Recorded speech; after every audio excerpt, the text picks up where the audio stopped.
probeer nooit om oor dieselfde onderwerp te praat nie.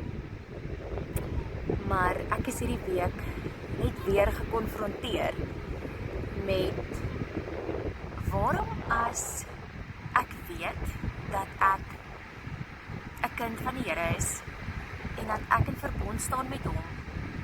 En omdat ek in verbond staan met hom, is ek geseën. En is ek as ek 'n Engelse woord kan gebruik, unprosperous. Waarom al die uitdagings dan? Wat doen ek verkeerd? Wat moet ek nog leer? Ek weet die Here is my voorsiener. Ons het al as 'n gesin goed gebreek wat gebreek moes word. Ons werk mooi met ons geldsake. Ons is dankbaar vir wat ons het. Ons probeer gehoorsaam wees met dit wat die Here vir ons wil sê. Ons bid voordat ons besluite neem. So waarom as al hierdie goed gebeur, waarom dan nog uitdagings? Wat moet ek nog leer? Wat doen ek verkeerd? En baie keer is dit 'n vraag wat mense vir hulle self vra, want hulle raak gefrustreerd. En ek dink veral wanneer jy 'n woord by die Here gekry het dat hy gaan amazing goed in jou lewe kom doen. Die Here gaan vir julle 'n deurbraak gee wat julle verstom oor gaan staan. Dit gaan iets wees. Ja, en daar is iets spesifieks waarvoor jy die Here voor vertrou. En jy vertrou dit is die deurbraak, maar dit gebeur net nie. En ek het net weer eens opnuut besef, veral toe ek hoor hoe my kinders praat oor hierdie spesifieke deurbraak waarvoor ons vir die Here wag. En of dit die deurbraak is wat die Here vir ons beplan of nie, dit sal ons met tyd uitvind.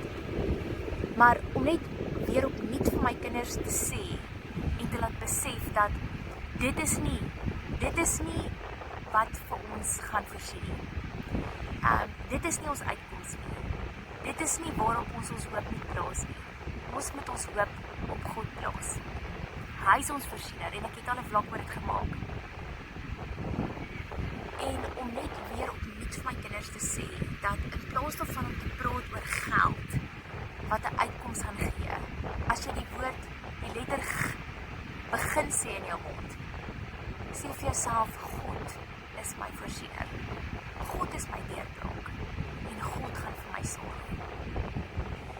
Jy is dalk daar buitekant en jy vertrou die Here vir iets spesifieks. Dalk is dit nie geld nie. Dalk is dit 'n kind. Dalk is dit 'n werk. Dalk is dit 'n verhouding. Maar waarvoor jy ook al die Here voor vertrou, maak seker dat daai spesifieke ding waarvoor jy die Here voor vertrou, dat dit nie so groot word dat dit die dinge is wat jy sien as 'n uitkoms en as iets wat jou lewe gaan verryk nie. Maar dat jy altyd onthou dat God is jou voorsiener. God is die persoon wat vir jou die regte persoon gaan stuur as jy kyk na 'n verhouding. God is die persoon wat vir jou 'n kind gaan gee. So, hierdie was net weer opnuut 'n challenge vir my gewees hierdie week, om stil te raak en bietjie introspeksie te doen en te sê, waarop plaas ek my hoop? Op iets spesifiek.